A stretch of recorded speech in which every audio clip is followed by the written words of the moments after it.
Après avoir œuvré sur le quartier Rive-Droite pendant de longues années, on a eu envie, nous la Tribu d'Essence, une compagnie de théâtre, de mener des projets de création partagée, des spectacles participatifs avec les habitants du quartier Sainte-Geneviève.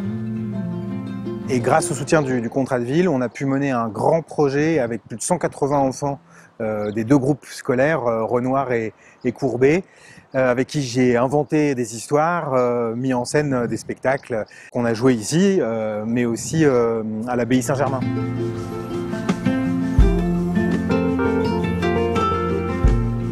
Le phare, il a remplacé historiquement un ancien terrain de foot, ça s'appelait le Trou de la Dalle à l'époque. Tout autour du phare, il y a 163 logements qui sont construits sur une dalle, elle-même construite sur plus de 150 parkings. Au phare, on y a passé une année seulement, puisqu'après il a fallu l'évacuer. C'est vrai que les jours où il y avait un orage, c'était pas le phare, c'était l'Arche de Noé. Et donc l'évacuation de la dalle, qui est toujours en cours, c'est 163 familles qui ont été relogées dans tout Auxerre. Mon bureau, il donnait à l'arrière du phare, derrière des vitres teintées, et tous les jours, je voyais les gens traverser la dalle, vivre. Et je savais que cette dalle, comme le phare, allait être démolie à terme. Et je me disais en les voyant, c'est pas possible que ça reste comme ça, sous silence, que rien ne se fasse. Je me disais, ce qui serait incroyable, c'est d'écrire et de mettre en scène un spectacle qui se jouera in situ, directement, aux fenêtres, au balcon, sur la dalle, bien évidemment. Et ça, c'était il y a plus d'1 an, mais maintenant on y est.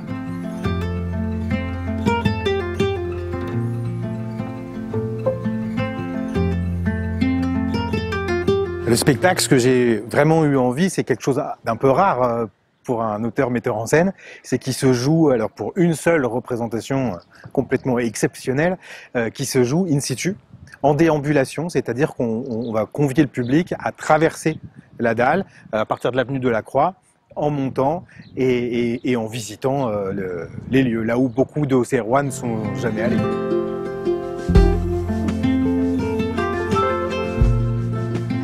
À la base, mon envie, c'est de rencontrer des vrais gens et de parler avec eux, de prendre des notes, de les écouter et d'en écrire du théâtre.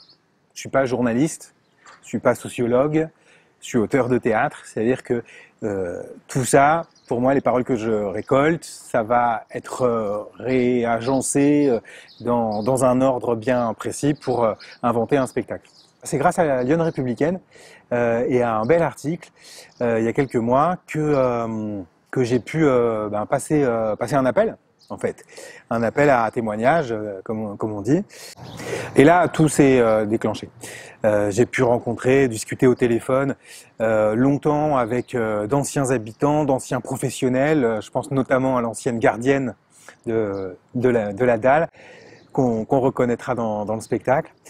J'ai écrit 12 textes à partir de ces témoignages, et puis j'ai rappelé ensuite à chaque fois les personnes pour leur lire les textes que j'en avais tirés, qui m'ont dit ça oui, ça t'as pas compris, non ça c'était pas exactement comme ça, enfin on a fignolé ensemble, et une fois que cette étape a été faite, j'ai écrit un spectacle.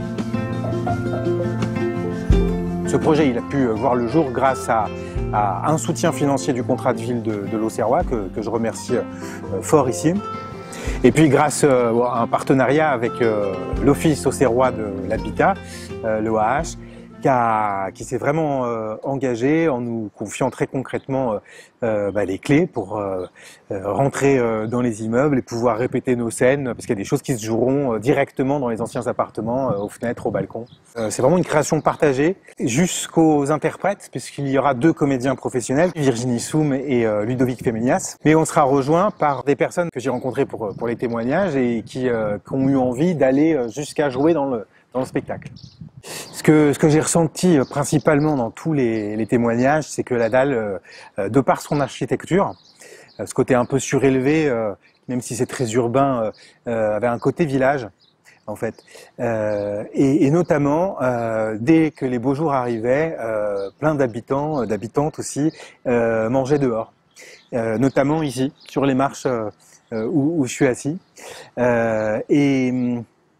Ben, je me suis dit, à un moment, bien sûr, il faut faire comme il faisait, et de proposer au public, à la fin de la représentation, de partager un grand dîner, tous ensemble, exactement comme les habitants le faisaient à l'époque. Le temps d'un spectacle, je pense qu'il n'y a qu'un projet de théâtre qui peut permettre vraiment ça. On partage en toute authenticité, avec une vraie écoute, les points de vue de tout le monde.